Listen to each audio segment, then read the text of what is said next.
welcome back to the Grimm Chronicles.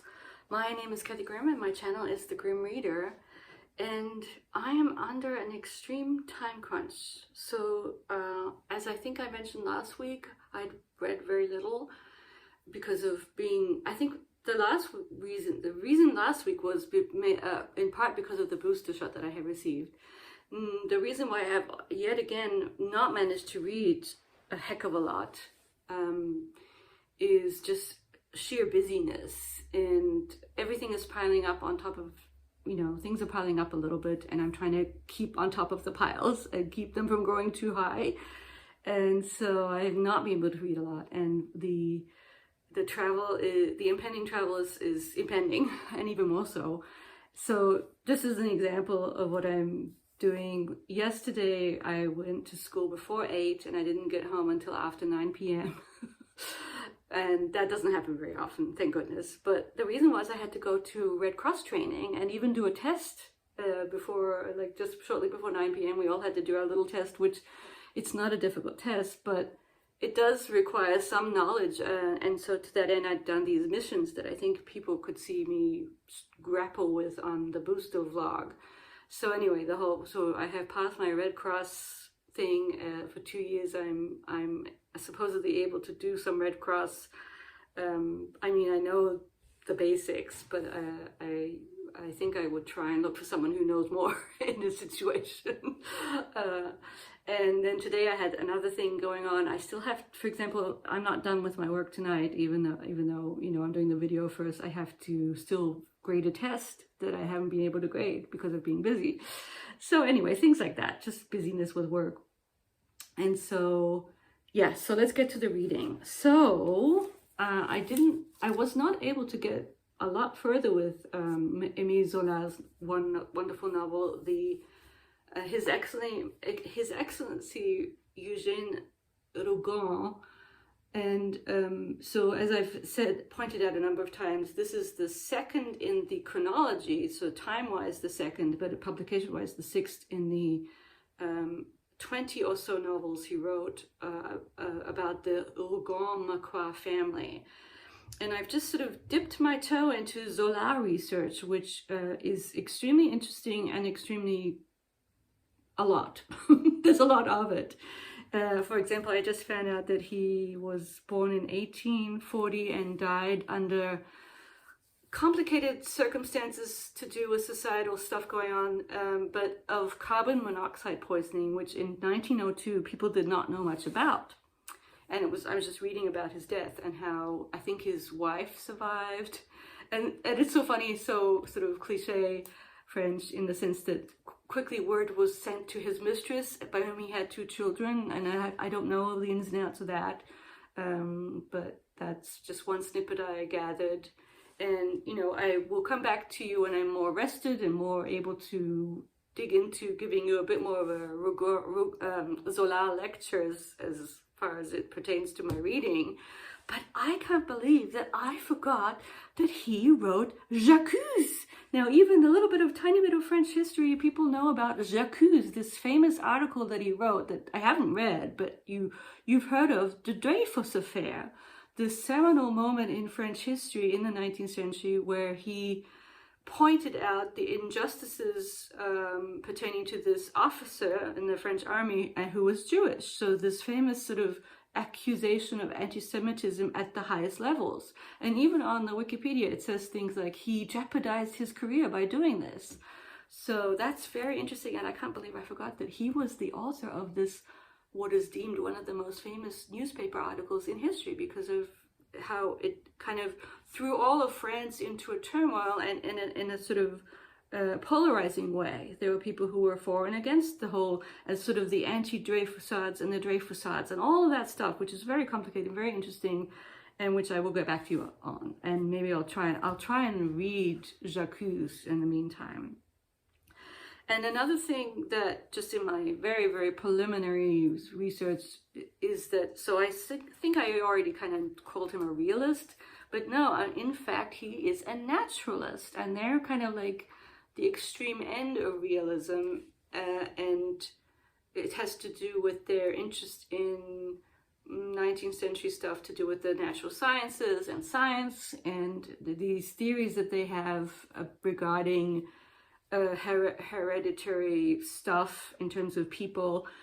And it's all sort of, that is interesting too, but I have a feeling when you read all of that stuff,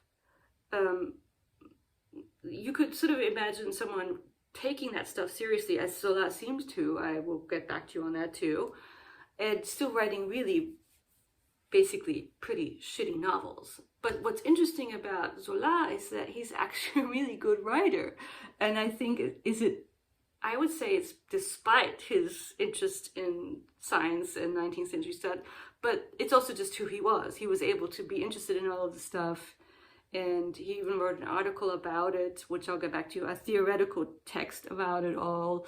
Anyway, so just sort of dipping my toe into that, and still I'm interested in him and Balzac, and how does Balzac fit into all of this. And of the big three that I'm familiar with, Flaubert too.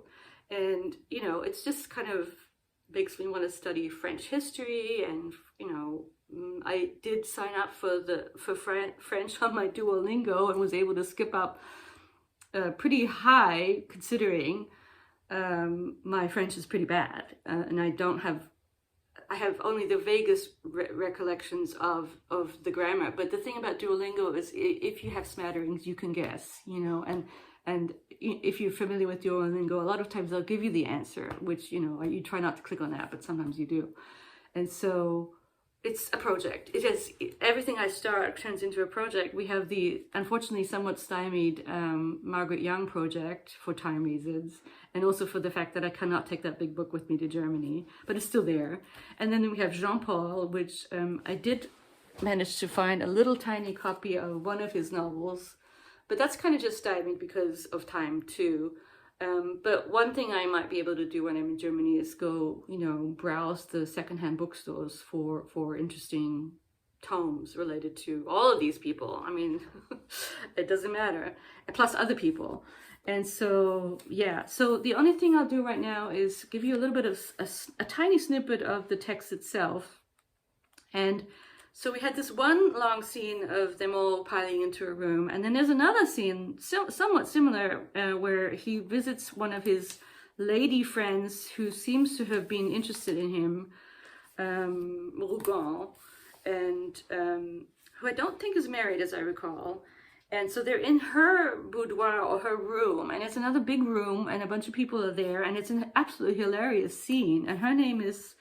It's her and her mother. Her mother's in the room too, but her name is Clorinda, and they have a Italian background. They're from Italy, and she's prancing about the room, basically stark naked for most of the scene, because she's posing for a picture.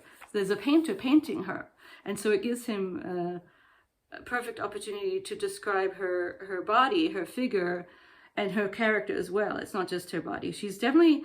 One thing you do have to, you know, we do notice is that even though she's sort of being looked at by these men, she's very much her own person, and she talks and has a character. She's not passive at all. She's the opposite of passive. She's sort of impetuous, perhaps, in a somewhat cliche way, but she's hilarious and quite funny. And anyway, eventually all the people leave, and so this is page 63, kind of just gives you a glimpse of Rougon himself. And so who is she? Yes. So they're having a discussion with each other. And it says here, unconsciously, she glanced down at Rougon's own huge hands. He noticed and continued with a smile. Quote, "My hands are just paws, aren't they? That's why de Marcy and I have never got on.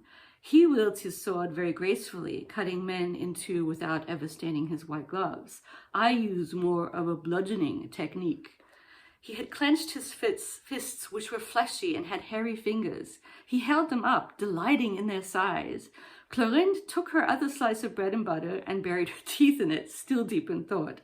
At last she looked up at Rougon, etc., etc. So this focusing in on sort of bodily attributes in a very kind of funny way.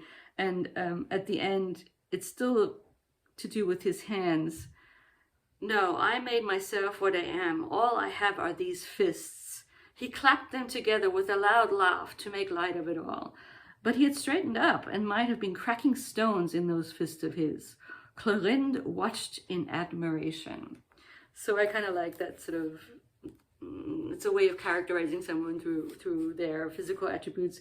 And I wrote down here alpha behavior, and he is very much an alpha, and I think this is a study of him, which is why I do have slight reminiscences of The Leopard, which I ended up not liking as much, because there I thought that the portrayal of women was just too, I don't know, and that was actually written in the 20th century. And I had a little post-it note on this page that I just written for myself, and I'll read it out. He's a very good writer. He moves people around a room in an effortless and yet realistic way, and then he kind of dips into the dialogue, and then also kind of very, very readable. It's very readable, and it's fun stuff, and I'm thoroughly enjoying it. But I cannot read even 10 a day because I'm just so busy. So, but you know, it's still there, and the minute I have a bit of a breather, I will get back into it. And I'm kind of excited about just finding out the little bit of stuff about Zola, and even sort of the background. I had to check as to what kind of government is in place, or what's its title, because somewhere I read that he was a big proponent of the Third Empire, but this is actually still the Second Empire.